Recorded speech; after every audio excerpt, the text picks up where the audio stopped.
Аузу биллахи минаш шайтанир раджим. Бисмиллахир рахманир рахим. Әл-Исра сүресі қазақша Құран оқу.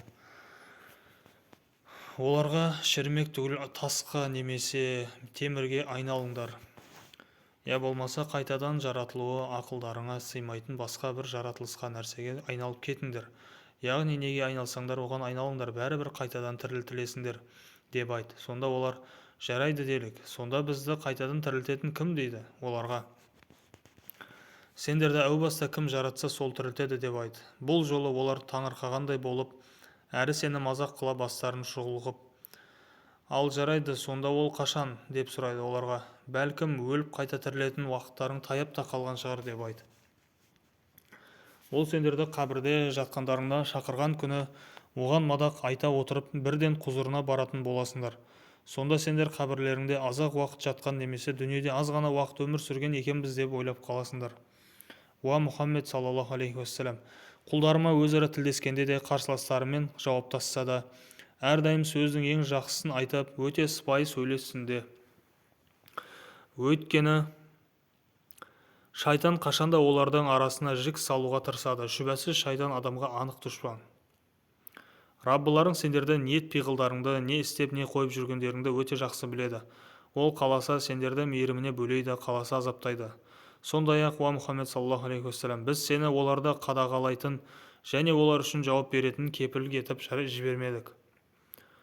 Раббың көктегілерді және жердегілерді өте жақсы біледі. Біз расында кейбір пайғамбарларды кейбіреуінен үстем қылдық. Соның ішінде Дәуд алейхиссалам пайғамбарға зәбурды бердік.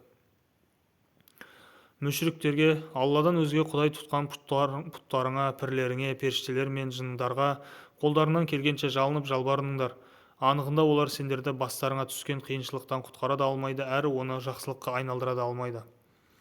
Ол мүшриктердің құдай тұтып жалынып жалбарынғандарының өздері де Раббыларына өзгелерден гөрі жақынырақ болудың жолын іздейді. Сондай-ақ оның рақымынан үміт етеді, әрі азабынан қорқады. Өйткені Раббыңның азабы расында да абайламасаң өте қорқынышты. Біз қиямет күніне дейін қанша елді мекенді халқының зұлымдығы және күпірлігі себепті жермен жексен ететін немесе ауыр азапқа душар қылатын болсақ, соның бәрі де кітапта лаухул махфузда әу бастан-ақ жазулы. Біздің Құрайш мүшриктеріне қалаған мұғжизаларын жібермеуіміздің бірден бір себебі олардан бұрынғы кәпірлердің де өздеріне жіберілген мұғжизаларды мойындамағанында жатыр. Сәмуд қауымына көздерін ақиқатқа жеткізетіндей ап-анық мұғжиза ретінде сол бір аруананы берген едік. Олар болса оны өлтіріп, өз-өздеріне зұлымдық қылды. Әйтсе де біз осынау мұғжизаларды тек осы дүниедегі немесе ақыреттегі азаппен қорқытып, ескерту үшін ғана жібереміз.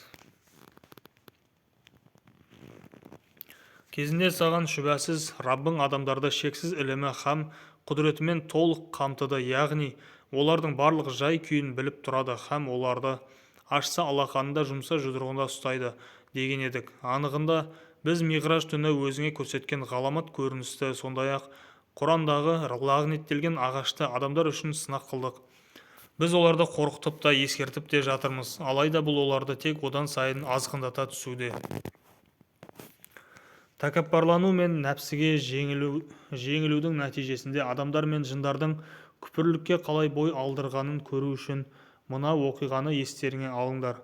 Кезінде періштелерге адамға сәжде етіңдер деп бұйырғанымызда барлығы жаппай сәжде етті. Алайда Іблис Раббысының оған да сәжде ет деп бұйырғанына қарамастан сәжде етуден бас тартып, сонда балшықтан жаратқаныңа сәжде етемін бе? Мынаған қара, менен де ардақты етіп жаратқаның осы ма? Егер маған қиямет күніне дейін мұрсат берсең, оның ұрпағының басым көпшілігін өзіме бағындырып аламын деген еді. Аллах тағала оған: кет ендеше, олардың арасынан кімде-кім саған ерсе, жазаларың арасында да жаһаннам болады, жаза болғанда да жетіп артылатын жаза. Білгеніңді істе, шаман келгенді сұрқия дауысыңмен азғырып, түрте жамандыққа бастай бер. Оларға атты әрі жаяу жендеттеріңмен атой салып шабуыл жаса. Мал пұлдарымен бала шағаларына ортақтас бол һәм оларға жиі уәде бер деп айтты. Әйтсе де Әзәзіл шайтан оларды алдағаннан басқа не бір жетіскен уәде береді дейсің. Сондай-ақ Аллах Тағала оған: менің таңдаулы һәм ықыласты құлдарыма сенің ешқандай ықпалың жүрмейді деді. Раббыңның оларға қамқор ие болғаны жеткілікті. Уа адамдар, Раббыларың өзінің жақсылығы мен шексіз нығметінен ризық несібелеріңді табуларың үшін теңіздерде кемелер жүргізеді. Шүбәсіз ол сендерге өте мейірімді. Теңізде қандай да бір қиын-қыстау жағдайға тап болғандарыңда сендерге бір Алла ғана жәрдем етеді. Өзге құдай тұтып жалбарынып жүргендеріңнің бәрі де ғайып, яғни сендер үшін ұмыт болады.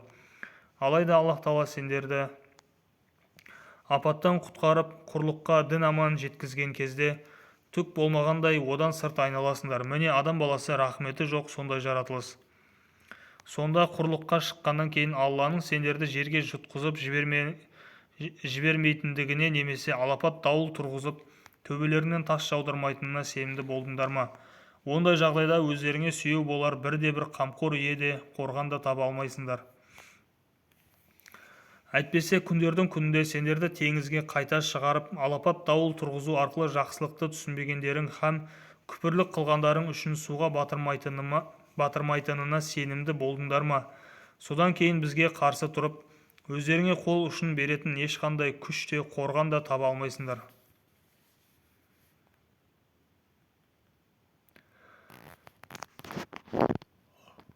69-аяттың соңы.